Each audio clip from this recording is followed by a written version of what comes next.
to say thank you to everyone once again. My name is Hector Alvarez, just in case we had a couple of walk-ins, which I believe we did. I'm the founder of Asset Advocates and the Learn to Earn Summit. This time around, we're going to be going into the real estate diversified, business diversified. Actually, what it really is talking about any business, and I continue to say that throughout the entire day. This is not only real estate, but in any business, we always have profits, and most of the time, we don't know what to do with those profits. We either put them in the bank and hope that they're going to grow by themselves, or we end up spending it, of which typically the most of it is always spent. So what we did was we put together some professionals that are within real estate, that are within financing, that are within education, to speak to all of you and actually amongst one another about what it is that they're doing with their profits and where they're placing it and how they're either saving money on taxes or trying to just diversify their funds and make something grow later on in life. Here we have Darwin Roman, which I'm sure a lot of you know. We have Ladies Ruaga. We have Nate Dennehain. We have Rosalind Ortega. We have Alex Mosquera. And once again, we have Martin Perdomo, who's going to be joining us throughout the entire day. So we're going to jump right into this. This particular panel is going to be my favorite, actually, believe it or not. I'm excited about this panel because typically no one ever does this. I've never seen anyone actually get into a situation where they come in and speak about the diversification of profits, not only in real estate, but again, in business. And I think it's unique because a lot of you are getting into this business. Either you've been a real estate agent, or you've been a real estate investor, you've just been in business in general.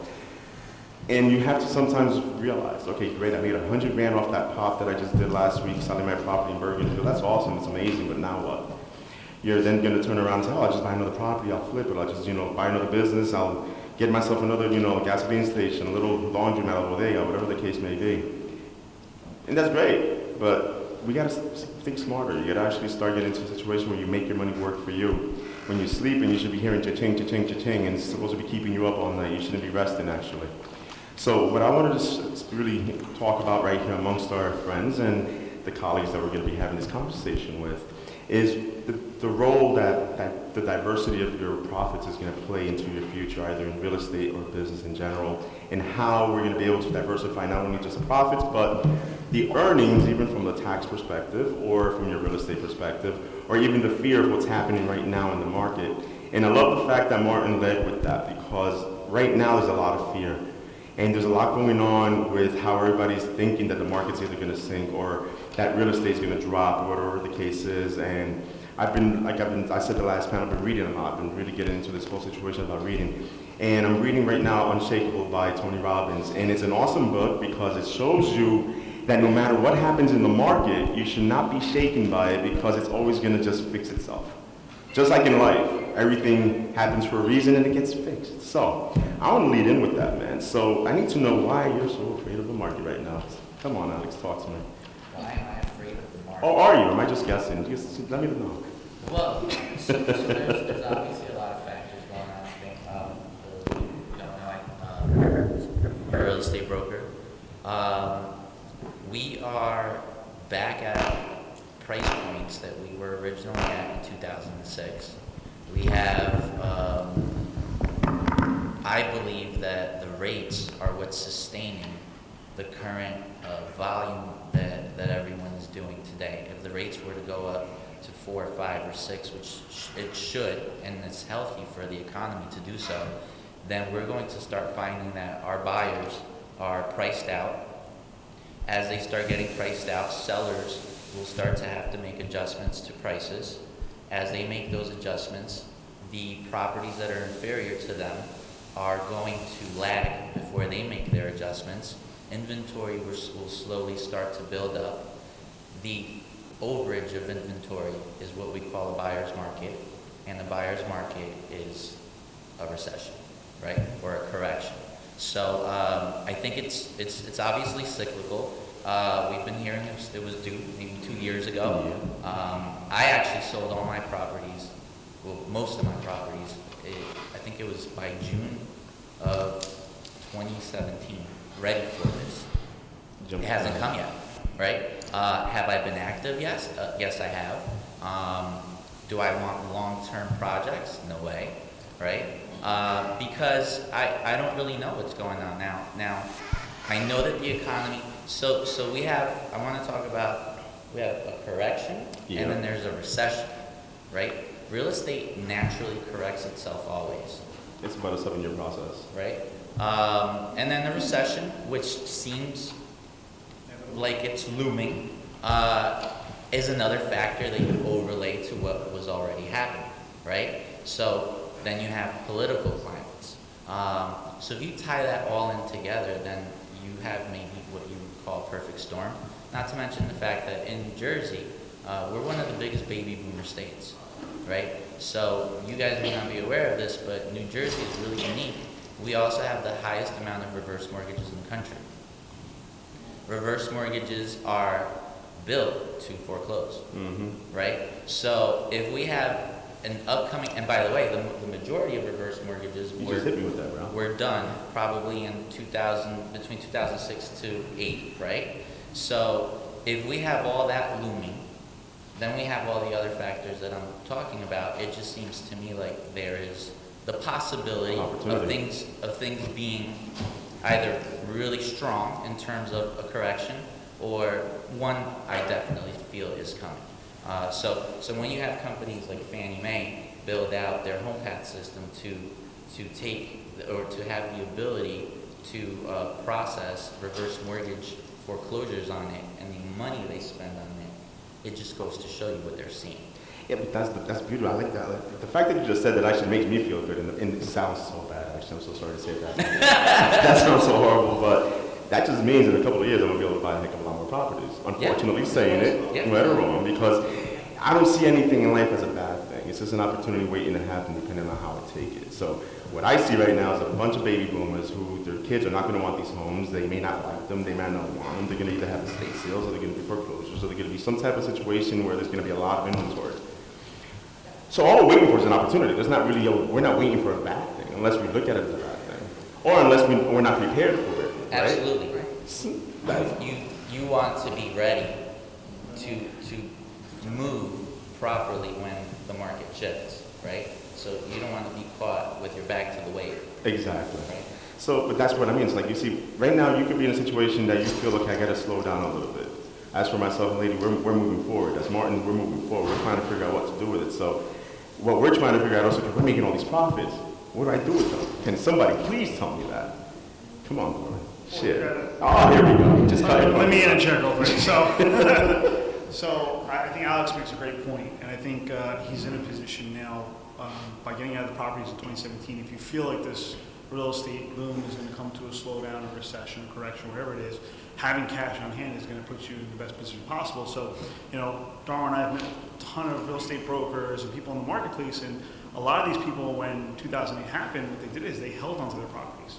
They weren't in a position where they had to liquidate and run away and fire. So yeah, so every single person who was in the real estate game at that point in time, who had properties that lost 30, 40, I mean, look, Las Vegas 50%, it's just ridiculous.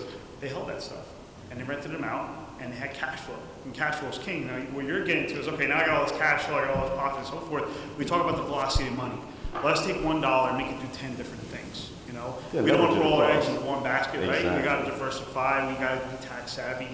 If you're a real estate agent, you're 1099 income, you want to do a SEP IRA, you want to put your money there. Hector and I talked about a little bit earlier, we talked about doing self-directed IRAs. You can actually own real estate property in an IRA account. Dude, you need to teach me that. And you can buy and flip that too. It's a bit more complicated. There's some rules and stuff. You got to have big cash in there. But there's a lot of things you can do, and you don't want to put all your eggs in one basket. So, having a well-diversified, asset-allocated portfolio. If you had all your money in real estate in 2007, 2008, you're worth 40% less, right? But if you have a diversified portfolio, maybe it's not 40%. Maybe you're down 15. But if you can weather the storm, you're going to make good money. So it's all about timing and surrounding yourself with professionals, too. But I like the fact that you touch on the practices of weather and the storm. And it touches right back to the fear factor. Just forget about being afraid of it, just deal with it. Absolutely. Because it's just, if you're able to deal with it, you're going to get through it. Well, some people are afraid to be successful.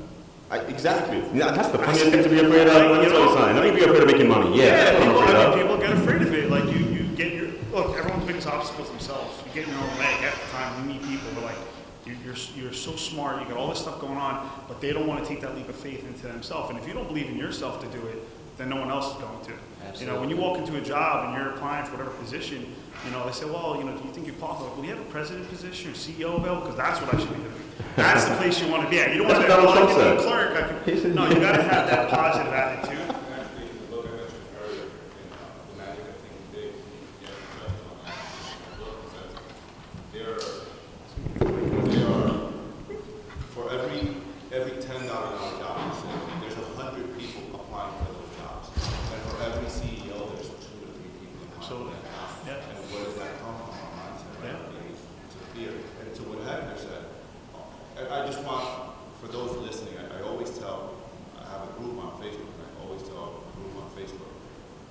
wealthy clients, you know what they're telling me? They're taking all their stuff and they're selling it because they buy when everything is on sale, which is what you did in 2017. You buy when everything is on sale. That's right.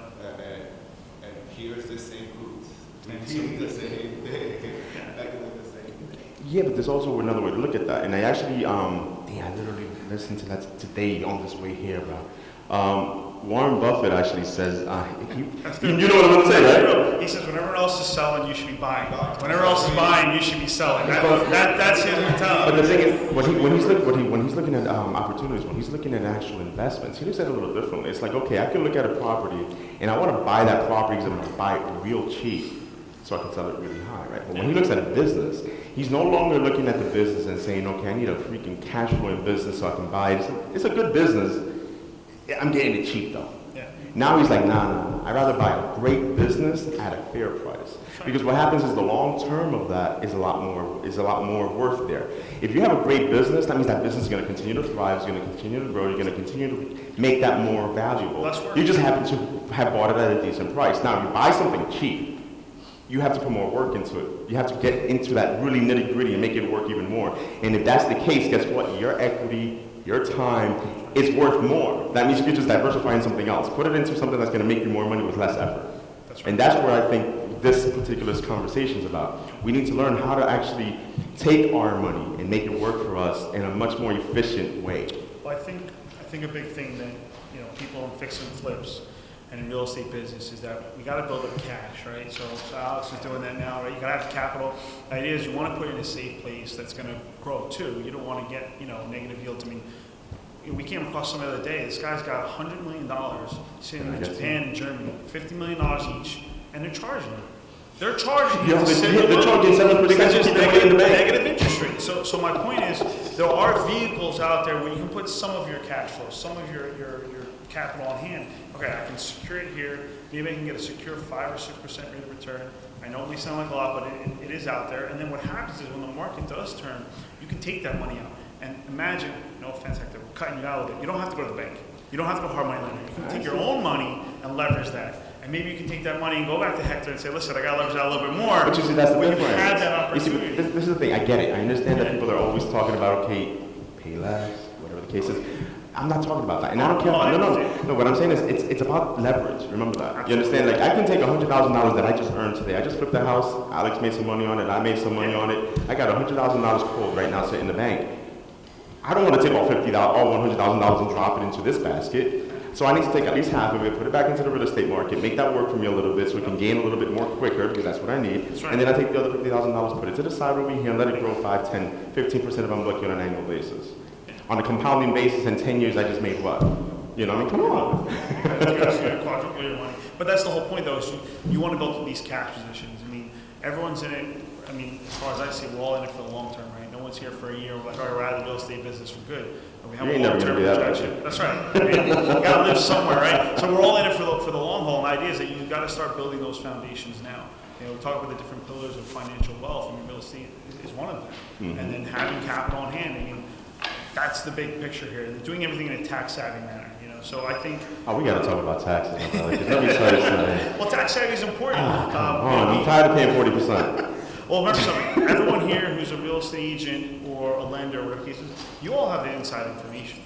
You're insiders. That's the way I look at it. It's like insider trade. You know the market. You see what's going on. And Alex has made a good point about it already. You see the properties that are out there, what's available, what isn't. You know what the price points are. You do that all day long.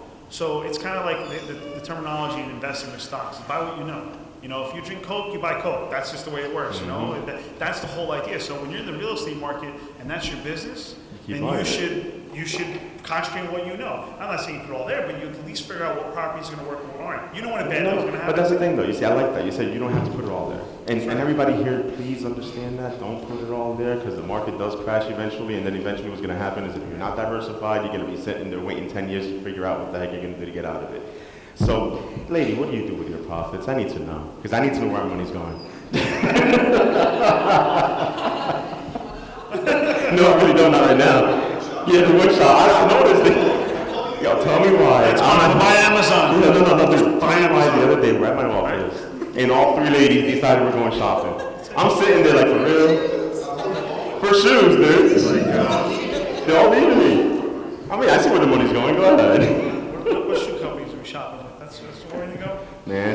on all that. That specific day was shoot. That specific day. That was a shoe day.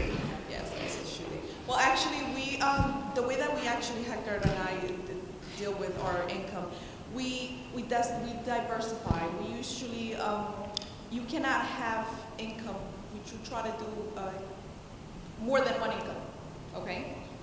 We do what, 7? Oh, dear Lord, about 9 right now. 7, 9? Mm-hmm. Different ways of income. We have stocks, we have properties, we do fix and flips, we do a little bit of everything. So, like you said, we don't keep all our eggs in one basket. You're not dependent on one source. You can't. Well, think about You really can't. You really can't. how many households in America have dual income, right? That's still not enough. Right, it's not enough, Yes, right? Yeah. that's So still think not- about it. I mean, if you only depend on one income, it's a difficult thing. If you lose that income, what do you do? So that's why a lot of these families have dual income. A lot of small businesses. I mean, 85% of the economy in this country is really written by small businesses. That's where it comes from. Small business is the best way to go. That's though. it. So we have multiple lines of income. It's whether it's like the going biggie size, and it's those little things It's a that biggie people size. do. 69 cents Those, extra. yeah, it's that little bit that's extra income, extra Yeah. source, and leverage what you know. I mean, that's the big thing. So let's talk about the 1099 real estate agent, the individual who's bringing all this capital in. I'm giving you guys a lot of credit. You're making a lot of money a year, right? God bless you That's the all. way it should be. Darwin, where do they put that money? How can they do something to actually save those taxes that you know they're about to hurt? First, I wanted to get back to one point was about the long term. You mentioned long term, right? And this cycle that we're about to approach on, the cliff that we're seeing coming up, it's going to happen. It's going to happen again, right? And for most of us, we have a long lifespan to go, and we're going to experience it again. And whenever I speak to my clients, I'm looking at them and say, listen, we're looking at your world, your financial picture as Mount Everest. You're looked up on the statistics of Mount Everest with regards to fatalities. Guess where most people die on Mount Everest? Bottom? On the way down. Oh. On the descent. After they make it. So most of us are climbing Mount Everest, and we're doing all the same things, right? We're all putting money away into your stocks, you're buying real estate, and we're thinking about the short term to get to the top of the mountain. But what happens when you get to the top? What's the next goal? Gotta get You're gonna get back down, right? So on the way back down, what kind of risks are we facing? Are we facing market risk 20 or 30 years from now? Yeah. Are we facing tax risk next 20, 30 years? Yes, because guess what? Taxes are not up to you. They're up to the U.S. government. Whatever they say goes, right? And then, not to mention healthcare costs, long-term care, a disabling event that could also eat up into your assets. So when we look at the long-term vision of somebody who's building wealth overall in this country, real estate's the cornerstone of it, but we look at the other side of that mountain and say, listen, we got to worry about the climb down too. That's where it also comes in. It's the disciplined forced savings of doing it every single month or every single year, putting away some of your profits where you don't see it all the time, so you're not maybe so tempted to take that vacation to Vegas or go to the Borgata or drop the money. That's what I love about SFRA, bro. Yeah. You can't touch it. Or you can, but you can only maneuver. You can't really. I love that. More limitations, but Hector brought up a good point, and you just touched base on it. You guys talk about reverse mortgages, right? And you said something before. You said the kids don't want that piece of property. Yep. And how many times they, how many times you get 2, 3, 4 siblings, and they got to divide this property, Yeah. and realtors or people who are investing in property get to steal it. I mean, estate sales on homes are fantastic Yeah, to they get are. into because they just want to liquidate and sell. So a lot of times what we've recommended and we'll do is if someone needs cash flow, need money, reverse mortgage can be a way to do it. And then what we do is say, listen, why don't you leverage that income that you're getting now? Because look, you got the house, you're paying your taxes, you either got a lump sum of cash or you've got cash flow from the mortgage company. Why don't we buy an insurance policy on you? We can leverage those dollars. You can leave that to your kids in the heck of the house. Let the bank own it. Who cares? You're insured on it anyway. The government's going to cover it. That's what I told my parents, actually. That's Just how let it you- go, just but have that's fun. how that's how you double dip and you're leveraging a living home. Yeah. That's right. It's income tax free. So it creates an estate where there wasn't one. So there's a lot of opportunities. So you brought it up before you said it's on the way down. And then remember, reverse mortgage, one last thing, it protects your home against Medicaid. So Medicaid isn't going to force a lien on property because the U.S. government is themselves. So how am I going to lien on myself twice? It doesn't make a difference. So that's it's a great structure to use. So if you have someone who needs that Medicaid scenario, you know what? I can reverse mortgage. I can move my money into a trust. I can leverage that trust with insurance. I can leave this legacy behind for my kids, and I get to live in my house for the rest of my life. We're actually working with a real estate broker right now whose parents are going through an issue with long-term care. They want to get Medicaid, but they don't qualify because they have a lot of properties and a lot of basically wealth according to the U.S. government. So we're doing some planning to get that out of their system so that they can get Medicaid. I want to talk about a 10-year plan, and the reason I bring that up is because according to statistics, it's almost an every year, a 10-year cycle, where every 10 years everything restructures, everything comes back to figure out where we should be leveled out. So if you think about it, that means that if we put together some type of a plan, right, we figure out, okay, we're going to invest in here, we're going to diversify here. Every 10 years we're going to come back and face the same thing, which is true. Yeah. It's just, I mean, at the end of the day, let's say we live to be 80. That means technically speaking, we should have seen at the very least 8 cycles go Yeah, through. that's correct. Right? So if you start investing, I'm already past it, but let's say you're in your mid-30s. And in your mid-30s, you start investing and you start doing a 10-year cycle plan. Every 10 years, you restructure it and you redo it again because now you're going to be re-leveling. That means you're looking at almost a 5 to, let's say, 700% return within those 30, 40 years. That's right. So by the time you retire, you can have a few $1 million. So if you live in New Jersey, you need it.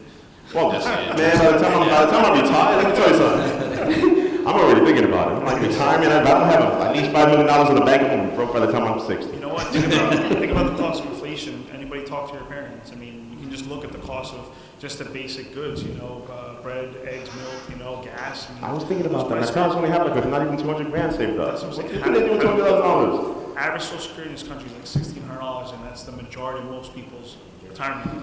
It's ridiculous. Moving away then. That's what. You said, yeah, the largest baby boomer population is New Jersey. Largest exodus of people leaving the state is in New Jersey. Why? Because people can't afford the taxes. I can't live in New Jersey paying $12,000, $15,000, $20,000 a year in taxes. It's outrageous. Damn, I don't know. Go So ahead. there's actually, I was just talking to a friend of mine who owns this really awesome company, and what he's been doing is, this is his project now, he's been tracking all of the biggest hedge funds in the country and where they're buying on the map, right? And you know and talking about taxes, when you start to see it overlaid on the map, you start to see Florida, Georgia, North Carolina, Because that's what everybody's running to. Utah. And then when you think about it, what is it? Why is it that they're buying there? It's because the taxes are so low. So I had a hedge fund that I was in California about a week ago, and the hedge fund wanted to work with me, and they have researchers and they started to look into New Jersey taxes, and amongst other things. And the guy says, in order for me to buy in New Jersey, I need to be able to do an acquisition of at least 100 properties because the taxes are eating my profit. That's right. Right? So if you think about that and wealth, right? Another part of planning is, I think New Jersey is just too expensive to be wealthy, right? Yeah. So that's another portion of that. I want to point something out. I'm around the table with a lot of you very much. I appreciate the conversation because I'm actually learning as well. But there's one thing that you just said that's really, really important, and that's modeling. I'm always when people attend my training sessions or I'm coaching someone, I'm always talking about modeling excellence. And your friend is very wise in making that move. Watching what the hedge funds are doing and where they're going. And listen, I want to just share the secret because you know what? That's been my secret. I don't believe in reinventing wheels. I don't reinvent wheels. You know what I do? I go to you and I say, hey man, let's talk about coffee. What are you doing? How are you doing? Where are you moving? You want to talk to me? I want to learn. I want to understand your mindset. What are you doing? How do you do it? Where are you moving your money? Where are you putting your stuff? Where are you doing your stuff? That's working for you? Boom, and I'm going to start modeling. Modeling. I don't need to, what happens a lot of times, especially as a young man, I would see something you do good, and well, if they're doing it, I can do it, and I can do it better, and I'm going to do it. It's so stupid. Seriously, I was so foolish. That's ego, bro. Yeah, ego, really, basically. And so what they're doing is just basically they're looking at what the big guys with all the money have. It's for small business people. All we gotta do is find the big guys, find out what they're doing, and then why is Walmart opening here? There must be something. They did the research. Why is McDonald's opening here? Why is Starbucks going here? Well, if I go here, around here, then they already did the research. Model excellence, man. Goldman Sachs and East Orange. Yo, seriously. Why? Yeah, seriously. Talk about a hedge fund, you know? So what they're doing, man, if you could share that with me, I'd like to see, because right now I'm in the middle of researching, because I'm going to be my apartment complexes, and I'm looking at my markets and where I want to go into. And I'm working with my mentor on that. I'm looking at Jacksonville, Florida, just because of data, statistics, and things like that. But if you could share that data with me, that would mean the world to me if you could share that. That's been also an accent to people that have been on the team. Of course, it's okay to be a copycat as long as you're copying the right cat. You know? It's, Copycat ain't supposed to be back. it depends on what you're copying, right? When it comes to successful business, plagiarism is good. It's everything. I mean, you can sit here and try to emulate any individual you see on TV, right? Which one are you going to choose to actually emulate, though? The one that's actually sitting out there pretending to have money, or the one that actually has money? So I went to a seminar with Tony Robbins. I don't know if you know Tony Robbins. Tony Robbins, the Business Mastery Seminar. I attended that seminar a few years ago. And one of the things Tony said was the pioneers take the arrows for business owners, right? Talking about reinventing. When you look at, and he had a speaker, he has a great speaker, which is Keith Cunningham, that's a rich dad, great speaker, he's his keynote. And they were talking about, they use Uber and what's the other one? Lyft? Uber, Lyft, and Lyft. Uber started, and Lyft is crushing. That's right. Right? Because the pioneers, you start something up, right? You start it up, and then someone comes, copies it, and makes it better. You got all the kinks, now they come, they make it better, they crush it. So, just something I took away from you, just kind of going back to the point of copycatting, but copycatting excellence. I'm going to model you because you're excellent and you're achieving success in that field. So let me pick your brain, what you're doing, what you're forming. It's innovation, bro. Just being innovative, being able to find something that someone else is already doing and just finding a little tweak that actually makes it better. Not even necessarily better, but more interesting. Something can just be very simple and you can make it happen. I mean, it's just that mindset again. You know what I mean? Finding what it is that I need to do better than him. It's not that I need to be better than him, but it is to the point of what I'm doing that has to be better than him. Because the individual doesn't have to be better, it's the service, the product, everything else that follows it. So, go ahead. Let me add something to that. So there's a statistic that 90% of small businesses fail. Right? Correct, in the first I get 5 6 months. in the first 5 months. And then there's a more interesting statistic that we learned at a convention just called Latitude. You should all check it out. It's in September. So the Hispanic community, they almost always fail at their businesses, and I'll tell you why. Because they excel at something, build their capital, do well, save enough to start a business, and then they go and they open the business in something that they've never done their entire life. Yep. Right? And then when we think about, for instance, we've all had those thoughts. I'm going to jump into this business.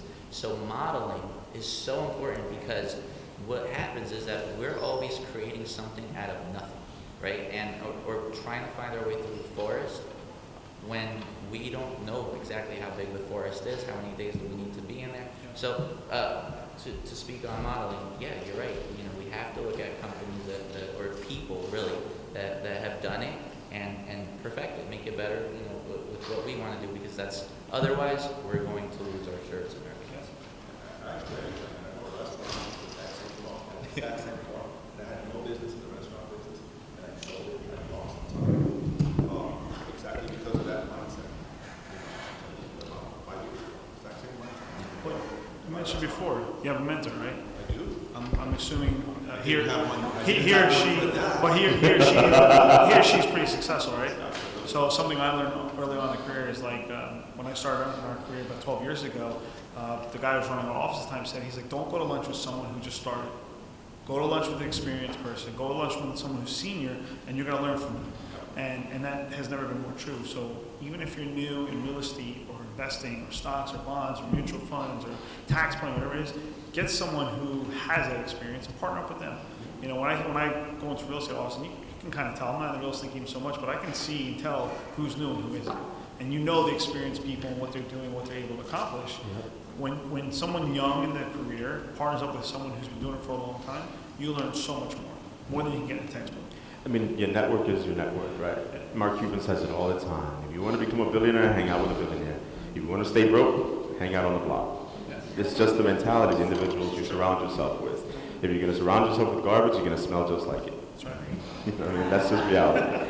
You know what I mean? So, So Rosalind, share with us because I know you do a lot of education, a lot of teaching. What do you feel is something that we could educate any individual, not just real estate? I want to start really just focusing on the generalization of business and profitability. And even if you don't have a business, but you make a lot of money, if you have a nice figure, like six-figure job, and you're just sitting here talking about, I'm trying to figure out what to do with it, listen in, because you might be able to find other areas to help you diversify that income. Right. Well, I always talk about allocation a lot, where, like you said earlier, not putting all your eggs in one basket. So for someone that makes a decent income, these days 6 figures really doesn't mean much. You know, because you it still can go broke. quick. If you have bad spending habits, Yeah, closer to 7 figures, yeah. Having bad spending habits can wipe away any profit, pretty much. So I think financial planning is key with anything. Small business, salaried employee, commission employee, or commission professional. So I harp a lot on financial planning. I like that because I think that's one of the biggest things that we've been talking about, Darwin, myself, and Nate. Is like we feel that education is key, right? Absolutely. And the point is, you can be educated on business, you can be educated in real estate. If you're not educated in finance, you're not going to go anywhere. That means you're just spinning your wheels, and it's great. I have a lot of friends that make a ton of money in real estate. I don't even take away from that. But then I come back to them a year and a half later, and they're still hustling just as hard as they were 2 years ago. They blew it all. I mean, it's like, okay, why are you working as hard as you worked 2 years ago when you should be in a position that you should be way ahead of that? Right.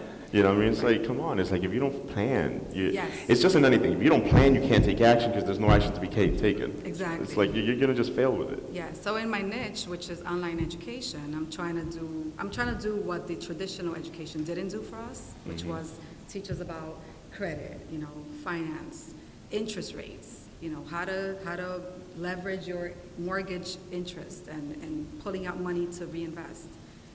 Things like, doing a budget at home. Simple budget. How do you save? What percentage of your income should go here or there? Those things we did not learn in school, and it's like the more I'm diving into It's funny my because business. we had somebody ask you about school a little while ago. Yeah, it's terrible because you spend all this money on education, but you walk out with a 4-year degree or a 2-year degree, and you don't know how to allocate your money. 100,000 in debt. And 100,000 in debt. Yeah, And no, I talk that's about right. student loans a lot through my Instagram and groups. I mean, I harp on it and I get a lot of shit for it when I talk about, school is an investment. You have to see it as if I'm going to spend $30,000 to get that degree, how much money am I going to make when I walk out of school with that degree?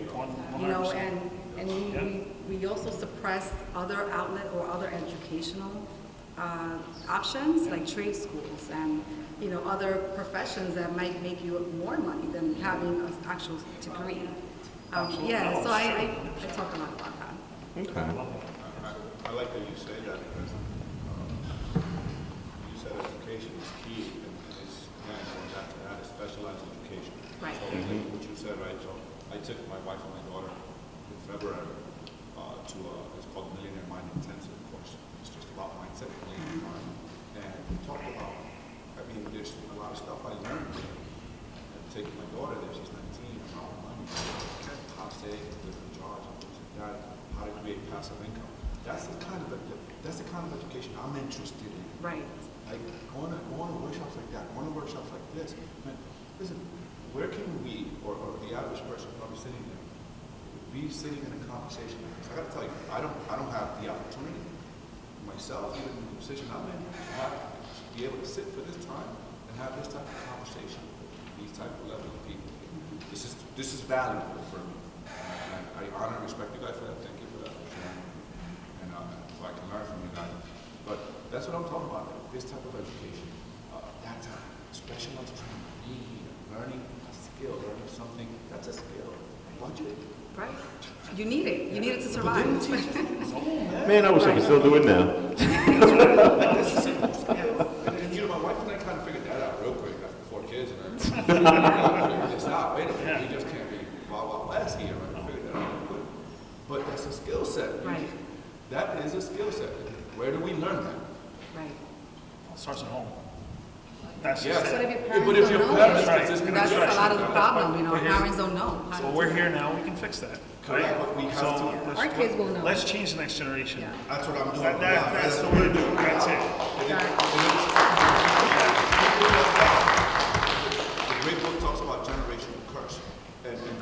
generational curse for me, ladies and gentlemen, simply means that, our parents, their parents, talked about rich people. Rich people As they were bad, yes. bad. So think about this for a second, right? So now a rich person, they projected this shit onto us. Rich people are bad. They live in these great places that we work, and you're just supposed to work, get a job, and I reject that for everybody here. And pay your bills and be happy.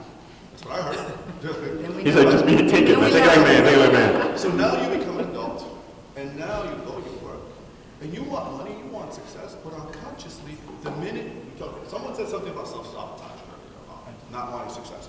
This is where the generational curse just keeps coming down. Now you grow up, you get an opportunity, lady does that $20,000 deal, and all of a sudden the story starts happening, and that was because of what that seed that was planted, rich people are bad, no. And now unconsciously I'm self-sabotaging because who wants to be an asshole, right? Unconsciously you're saying, wait, rich people are bad. And then now guess what? We do it to our kids. And our kids do it, and there goes the curse. There goes the poverty curse, the poverty mindset going down, down, down, and down, and down. That's why we gotta break the mold. And we have to break Totally. that mold. We have to We gotta change the generation coming up. Awareness. because It's ridiculous.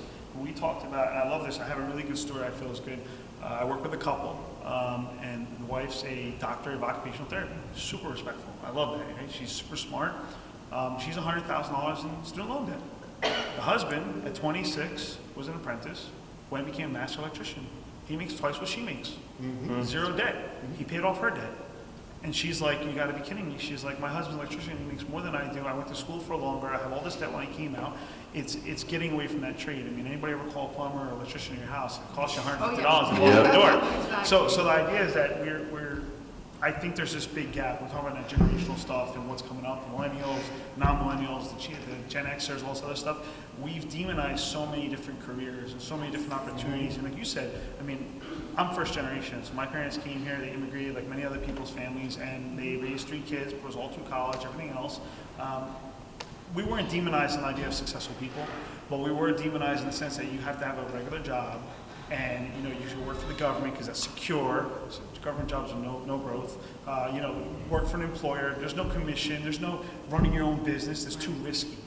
That was the whole idea. Don't do business. Now, out of my siblings, I'm the only one who broke the mold, and I'm not boasting about myself, but my father supported me in that, and that was a huge thing. It was just tremendous value. But I guess my point I'm trying to bring out is that we have this opportunity. A lot of the faces I see here are really young, probably have young kids or are going to have kids. We can break that mold. Let's change that. And if we don't change it within ourselves, then how can we employ it onto our children or the next generation? So we've got to get out of our own way and break that mold. So listen, I'm not afraid to be successful. I'm not afraid to run a business. I'm not afraid to run a budget. I'm not afraid to go to Walmart instead of Target. I don't care what other people think. I don't need the fancy car. I can drive. I can drive the Nissan. I don't have to drive the Benz. It doesn't make a difference. Because at the end of the day, it's what you do at home that matters. It's not what you do out in front of everybody. Yeah, and just, Trying on my high horse. It comes awareness. The first thing is awareness. You don't know. right, that's true. That's right. My parents didn't know any better. They kept cash under the mattress. They never had a bank account. They never, so. I remember that. I used to do the same thing. Watching my mom, that's why I used to hide my money. Thinking nobody would find it. Right. And then talking about generational, like I have a 12-year-old, and I'm already showing her that I take her with me to the bank. We talk about credit, we talk about debit, we talk about interest rates, and it might not be fun for her at times. She's like, I don't want to learn about this.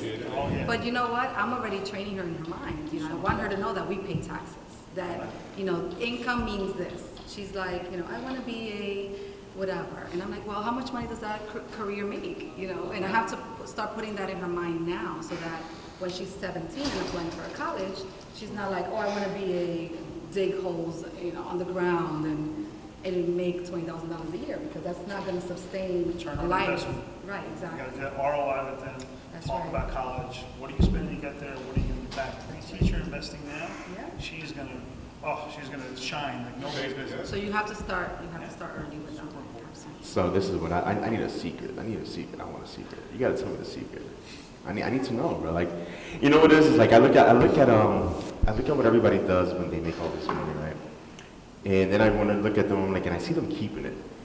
I'm like, I need to know, what are these people doing that they're keeping all this money? You see, because it is great to make money, but I hate giving it away, dude. Uncle Sammy, my uncle. It's like, I need to understand, like, How do you keep them? Let's say right now, if I had a big profit, and we all understand anything that you don't keep for a year, you got to pay all this crazy taxes and all this nonsense. How do you get away, not necessarily with not paying taxes, because I'm sure you still got to pay no matter what, Tax. paying less? Transfer the asset. Tax. And that, I like that. Okay, let's go. Yeah, show me, teach me. We talked about 1031 exchange. Yeah, but you see, this is the problem. With the 1031 exchange, you're typically looking at, and then on top of that, you're looking at larger deals. I mean, we're talking about, let's say, fix and flippers that are making 40, 50 grand. You know, so although it's not that's a huge profit, but, you know. You're not going to get away with too much. You get away with something. I can say, for me, my experience, I don't know, but again, surround yourself with people, smart people. But one thing I pride myself in, I find the smartest people I can find in a particular industry, and I have them advise me. So, my accountant is speaking about, my accountant. I need his name. Yeah, I'll give you his name. For a fix and flipper, right? The one advice that he gave me was turn your LLC into an S corp, and I turned it into an S corp so that avoid, because it's active income, so that avoid me paying that 15% self-employment tax. 15% is a lot of money. That's right. So right off the cuff, we can guys say 15%. So that's the first thing. One secret is stop doing the taxes yourself. Stop being cheap. But don't you know you can get them for free now? My wife and I used to. What's the name of that company? I don't want to endorse them, but I'm just. I used to do that, and then one year I paid $25,000 in taxes. And Might have been a good year. That could have been a really it good was year. a really good year. But shit, like you said, he ain't my uncle. He ain't buying you no Christmas gifts. He's not my uncle, and that's when I hooked up with my CPA, and my money guy, my investment guy recommended, and he was like, you need to be Corey. And I interviewed a few, and I met with Corey, and he restructured my whole thing. He said, dude, this is how you got to do it now. Boom, boom, boom. And I looked at him and I said, here's the deal. If I do everything you tell me to do, and I'm going to do everything you told me to do, and this shit don't work, I'm going to come back to you. He's going to come back to you. I'm going to come get you. I literally said this to him. I said, I'm going to come back to you. I'm going to hold you responsible. We're really good friends now. And I'm going to hold you accountable. He said, deal. Deal. The next year, I got money back from the IRS. Because I did. Uncle Sam Page. Now he's your uncle. Deal. Where you been all my life? My point being is, I had good, sound advice from professionals instead of me going with TurboTax. TurboTax, that's the one. Terrible tax.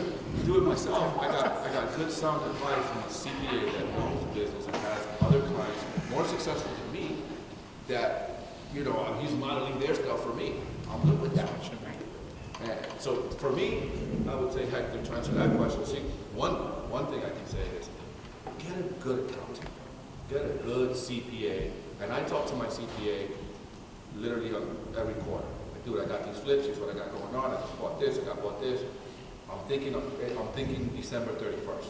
What am I doing? And he's constantly telling me. That's hot. Okay. I want to go out to the audience. I know I'm going to bring, unless you're acting, no, go ahead. Oh, dude, you ain't talking, you ain't teaching. I've been asking you for the CPA to sit in there holding it. So I want to actually give a little bit of a general description of what is out there with regards to accounts in general with retirement planning, and two general categories. You're going to find the word qualified retirement plan. Anybody heard of the word qualified retirement plan? Yes. Okay. So qualified meaning that it qualifies under certain IRS rules. So like your traditional IRA, an IRA contribution. If you qualify, we can go over that another time, but up to, is it $6,000? $6,000. They raise it. Oh, they raised it up. See, I get $6,000, more. $7,000, So you could put away up to $6,000 on a pre-tax basis, which means you would be eligible for a deduction. Obviously, consult with your CPA, right? That's a qualified account.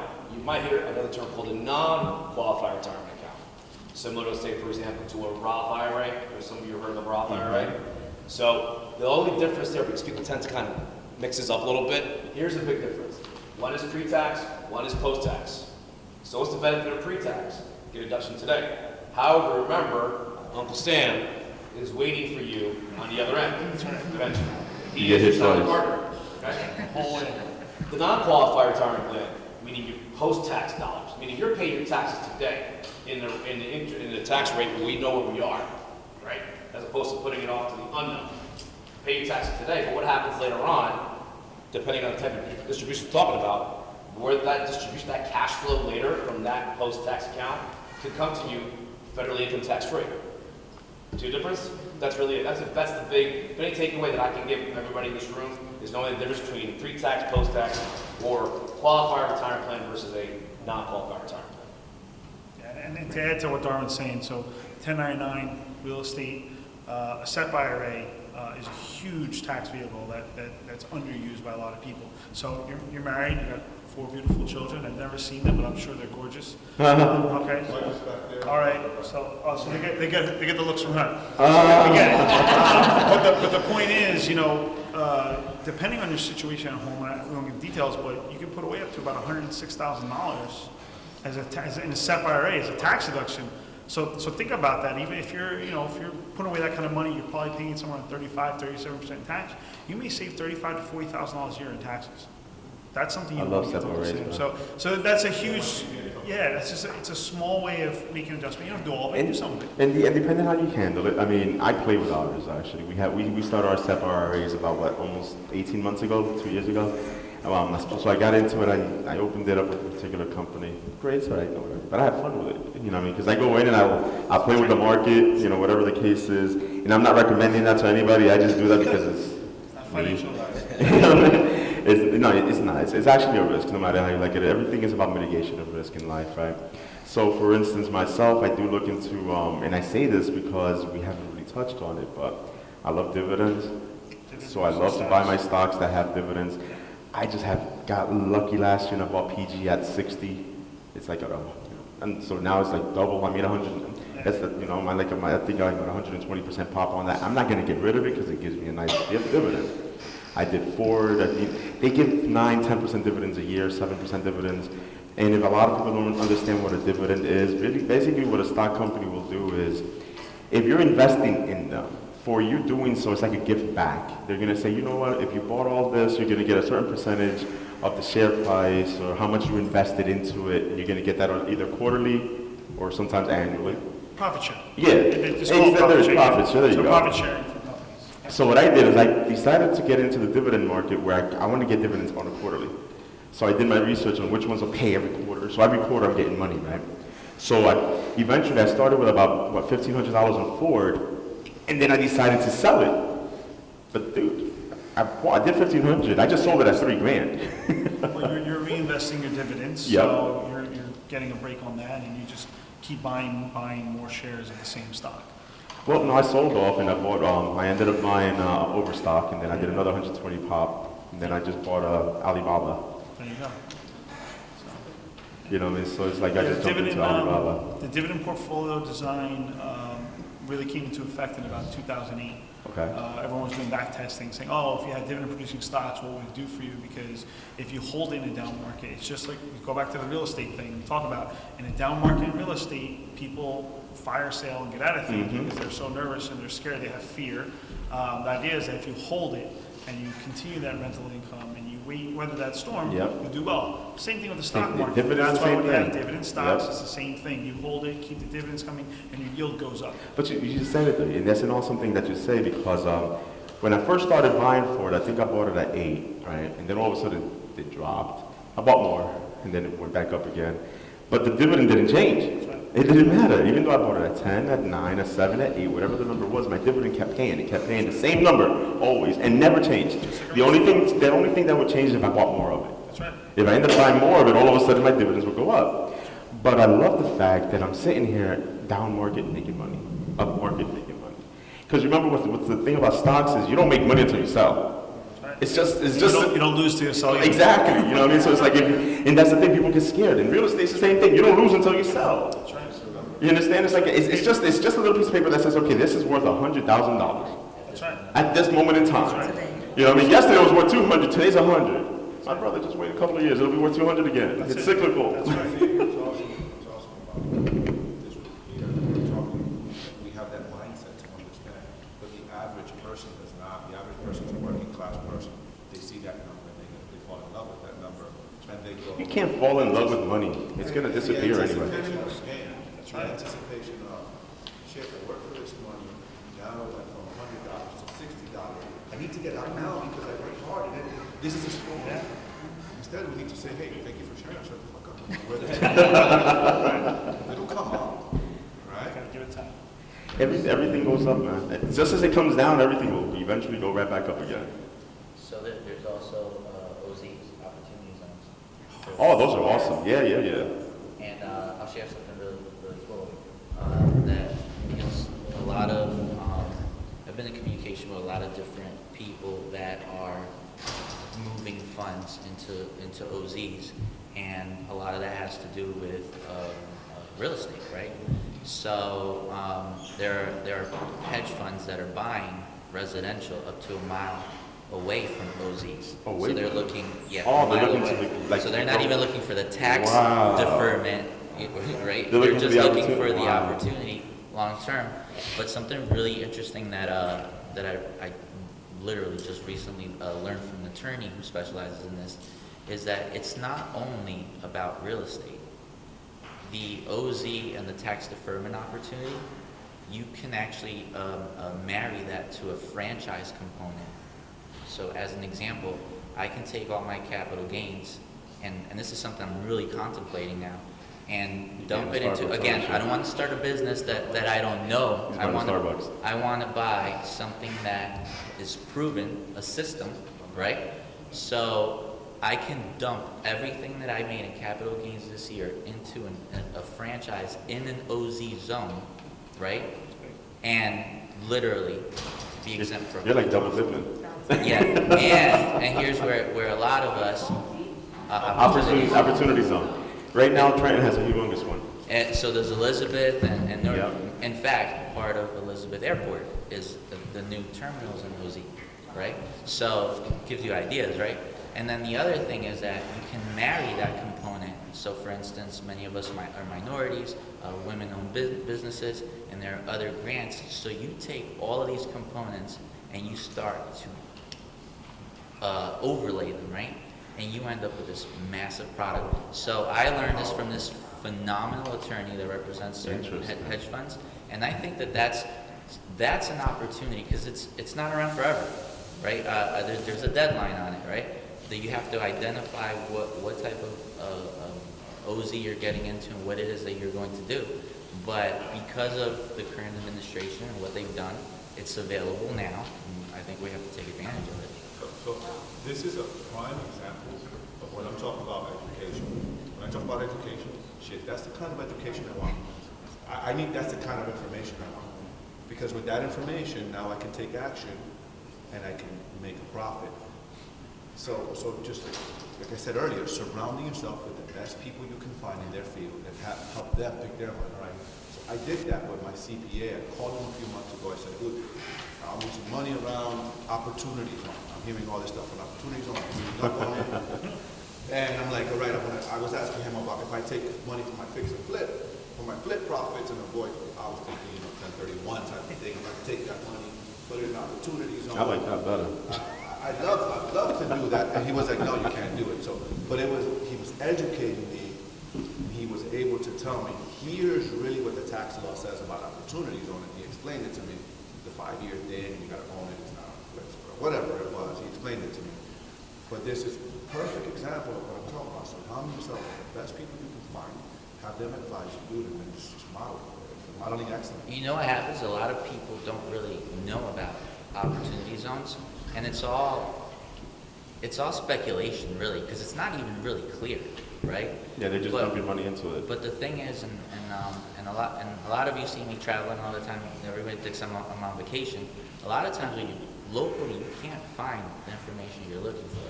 So when you meet attorneys or firms that represent funds, right?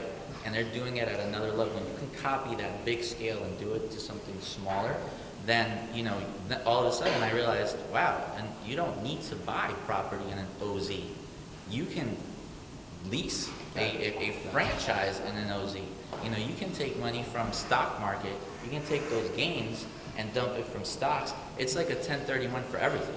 right? So it doesn't need to That's a come from beautiful property. exchange. It can come from stocks. It can come from just about anything where you have capital gains on, and you can dump it in there.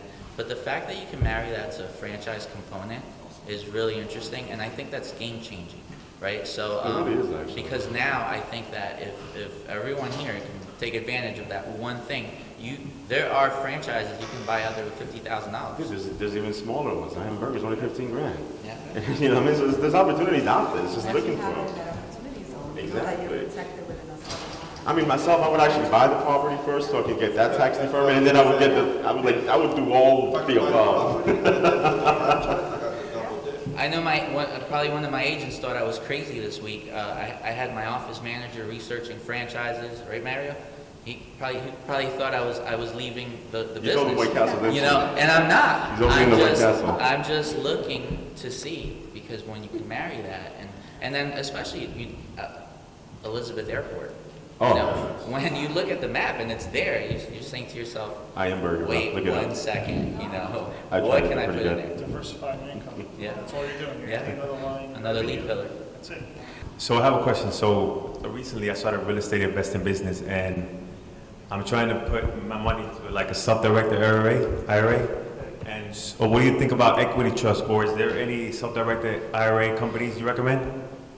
So self-directed IRA, you're going to probably end up going through a bank for the most part, but you got to be careful with the self-directed IRA. When you buy real estate, let's say inside that self-directed IRA, all the funds to support that real estate property have to come from that self-directed IRA. So think about it. If you buy a house inside the self-directed IRA, you got taxes, you got repairs, maintenance, everything else. They've all got to be pulled from that self-directed IRA. So you got to make sure you have a lot of cash inside that self-directed IRA before you start getting into bigger projects like a real estate property. So be conscious of that. Your local bank, for the most part, will do the self-directed IRA. You don't need to go through a typical broker like TD Ameritrade or Schwab, even though Schwab and them may do it, but your local bank should be able to handle that for you. Okay. So how does that work? Like when you have an LLC and you have a partner, like do we both have to be in the IRA? And Well, an IRA is an individual retirement account. Yeah. And it can't be owned by an LLC. It can't be. No, it cannot be. It has to be owned by you Okay. because you're the individual who owns that IRA account. Got it. Thank you very much. No problem. And I have a question for that. So you just said that's only for self-directed, right? Yeah, for Okay, self-directed. SEPA IRAs you can't. Well, SEP IRA, you can own it anywhere you want. Oh, no, I asked because I want to make sure I'm not doing things Yeah, wrong. no, with so- it. so the- I did that under the LLC, so- we each have an yeah, account. I mean, I don't. So the SEP IRA is employer-employee. Okay. It doesn't make a difference. It's I was one told of that the if same. I was told if you have an entity and you have a SEPA IRA, everyone within that entity has That's to right. also have one. Yeah, so it's 25% maximum contribution based on your Schedule C. Okay. So everyone inside the entity, that's why I said it doesn't matter, because typically, when we're talking about 1099, it's just you. No, exactly. You know, so it's Yeah. usually one partner and then maybe a spouse. Okay. That's typically how far it'll go. Most employers don't do SEP IRAs when they have 5 or 6 employees, because then they're limited They have to, what they yeah. can contribute. But then when you talk about buying property, you're not going to buy property inside a SEP IRA No. unless it's publicly traded or non-publicly traded REITs. You can get the real estate investment REITs are trust. awesome, yeah. You're not going to get typical fix and flip properties inside the SEP. So that's where the limitations Okay. come into play. Next question. So I have a question. The thing is, how do you guys feel about cryptocurrency? Like Bitcoin, Ethereum, Litecoin, and investing in that? Thanks for it. All right, this is the situation, all right? Everybody's making a huge thing about it, and it's great, all right? That's beautiful. But when you have nothing backing you, there's no stability. You have to understand, right now, Bitcoin is basically like a fad. Everybody's jumping in because everybody else is jumping into it. And if you notice, there's always this drastic change. We're talking about between jumping up 50, 60% in a day to all of a sudden dropping 40, 60%. How volatile is that? I mean, why would you want to get involved in something that is so unknown that you're going to really trust to do a long-term play on it? There's no long-term right now on that. Not until it literally shows that it's real. Right now, I don't think it's real. Right now, it's a play. Okay, I'll buy it at 9,000. I'll sell it at 11 because I know that's really where it's going to go. And then wait for it to drop back down to 7. And you play the game. It's a game right now. It's nothing true until the day that it actually has something back in it. What's happening is a lot of these companies, a lot of these larger corporations are jumping in, not necessarily for the coin factor, but the actual technology behind it. So I think the technology is good. I think that the basis of how they're doing their blockchain, it allows for companies to create other services. But as a currency, it's temporary. And if it comes out to be something great, come back to me and smack me and tell me I was wrong. Next question, please. So my question was back to the Opportunity Zone. I went to a seminar regarding it, and we heard at the seminar that the money is actually utilized for 10 years, and after that 10 years, you were actually able to have that money back to you tax-free, and that's the purpose behind the Opportunity Zone. And we also found out that you can use it for real estate and affordable homes and creating jobs. But this is the first time I heard regarding the franchise or putting a business within that zone. So in order for us to find it, is there a map for us to find locations to identify an opportunity zone? And is there a minimum amount that we need to invest to get into an opportunity zone? There's no minimum. There is a map. You can Google it. It's Opportunity Zone map, and then it's really easy to navigate. And yeah, that's the thing. Is that it's funny how when you meet certain people who really dive into it, then you figure out other ways to use. You know, I could give everyone here a screwdriver, and each person could figure out a different way to use it, right? So, but yeah, I thought originally it was specifically only for real estate purchases, and obviously creating jobs and other opportunities within that. You can build, for instance. I know there's also a component where you can finance a build out on warehouses if you're creating jobs at, I think it's 3.5%. It's insane. But there are certain processes. I think that's more complex. And to be honest, I personally would not be looking to do something that big because I know I would fail at it, right? On the other hand, the franchise component is really interesting to me because I think you're taking a system that is already proven, you know, and or there are other things. For instance, if you're a mechanic or you fix bikes or whatever it may be, you can find a property within that and literally create your own opportunity fund, right?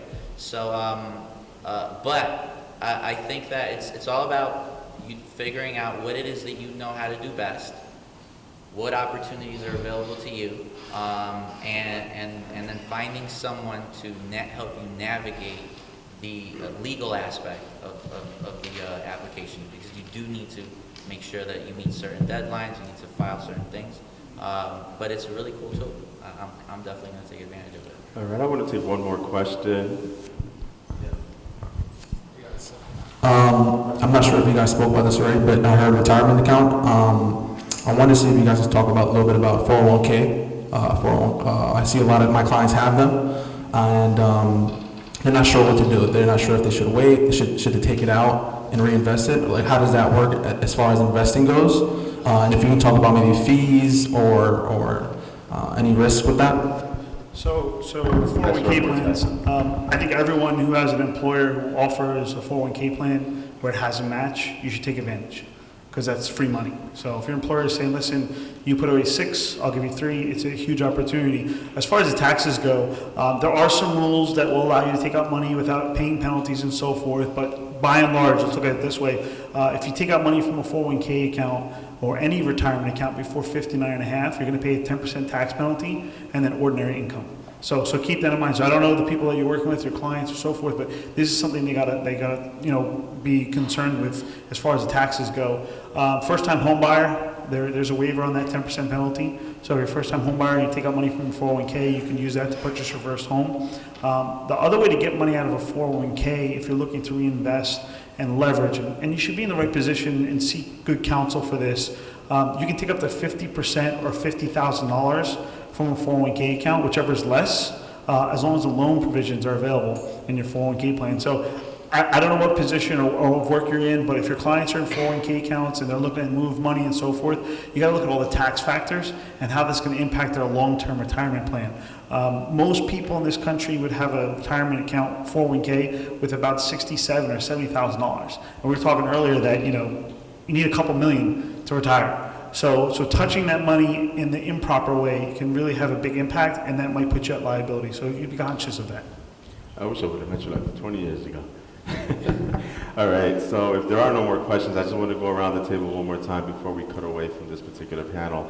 Starting from my left, Mr. Darwin, I want everybody to give one thing that they feel is important that everyone here walk away from on the premise of the diversification of their profits from any business that they are in. So, again, going back to, we're all in this for the long term. It's not going to be a hobby. This is a business that you're looking to bank on for years and years and years to come. So I'm actually want to give you a quote, because you were talking about quotes all day. I wanted to give you one I think you would appreciate. We talked about vision in the last panel, right? Yep. So this quote's by Helen Keller. Is that she says that she would rather be physically blind and without sight than to have sight with no vision. So have a long-term vision of what you see yourself 5, 10 years, 25 years from now, of what kind of lifestyle you're looking to live, and use that as your motivating factor to take action today to maybe use some of the advice that you heard on this panel. Awesome. Right. Lady? Like we spoke before, just don't put all your eggs in one basket. That's really, really important. Don't get more than one stream of income. More than one stream of income. It's if you want to be, I don't want to say wealthy, but well. The one advice I would advise everyone in this room is become financially free first. That should be that is our duty. That is my duty. That is my responsibility to my kids, my wife, my family, my grandkids, my great-grandkids, is to become financially free first. And when I say become financially free, that simply means, that doesn't mean I'm wealthy. There's a difference with wealth and being financially free. That simply means figure out a way to meet all of your monthly expenses passively, where you don't have to go out to work. When that occurs for you, your life changes. All of a sudden, life feels different. It's different. You don't have to go to work, but everyone should figure out, and should be asking themselves that question. That one question is, how can I become financially free? And whatever that means to you, you know. For me, I've chosen the vehicle of real estate. I like rentals, and that's my flavor. It's my choice. And I have other things. I have content online on Amazon and stuff. Just went live on. I was just telling Hector. Yeah, congratulations, by the way. My content just went live. So if you guys Google me, you'll find on Audible, on Amazon, on Spotify. My producer just put all of my content out there. So that's a stream of income for me. So find a way to become financially free. That's the first thing. That's the first step. You gotta figure that out. And then once you have that your bills are taken care of, and your home, your family's taken care of, then you can build off of that. But we should all be thinking, that's the question, how can I become financially free within this time frame? And then visualize it. Darwin talked about vision. We've been talking about vision all day long. Visualize it, see it. What does that mean? What does that look like? What does that feel like? Sound like? That's my advice. Actually, I'm sorry, Alex. I think my advice would just be the biggest capital gain loss or tax debt would be not investing in yourself, your knowledge, and your mindset first. That's because as long as you invest in yourself, your mindset, your knowledge, you can do what just happened. I just learned some really awesome things in this table. And that's key, because that allows growth, right? So that would be my advice. Rosa?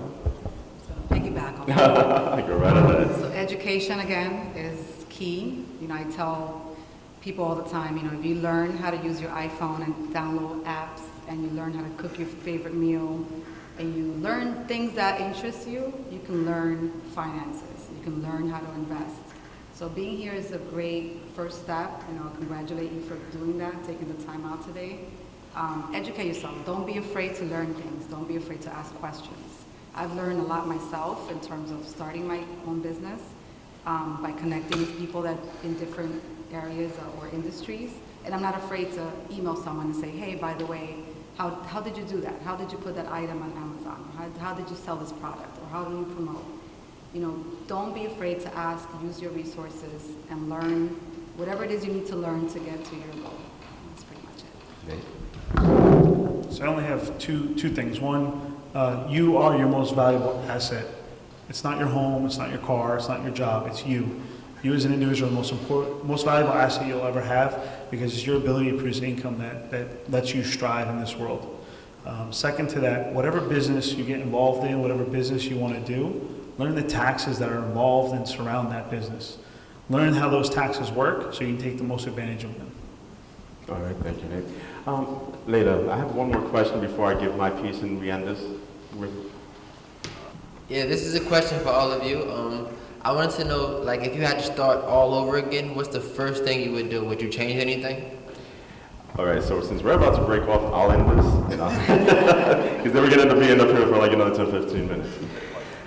Honestly, no, man, you can't change anything. You know why? Because if I change anything that I've gone through in my life, be it good or be it bad, I'm not gonna be where I am right now. You have to understand everything that I've gone through, every step of the way, the good, the bad, the ugly, has led me here. Because of the experiences that I've had, because of the paths that I've taken, the shortcuts, as I've been told, I take really crazy shortcuts in life. It's all about where I am right now. It's not about where I've been, it's not about what I've done, it's not about what the heck everybody thinks of me, it's about where I'm gonna be later because of the fact that I'm getting there. And I'm here because I've gone through it, and I'm gonna get through it every single step of the way. Thank you everybody for joining us. This is Garvin Roman, Ladies Zuluaga, Martin Perdomo, Alex Mosquera, Rosa Ortega, and Nick.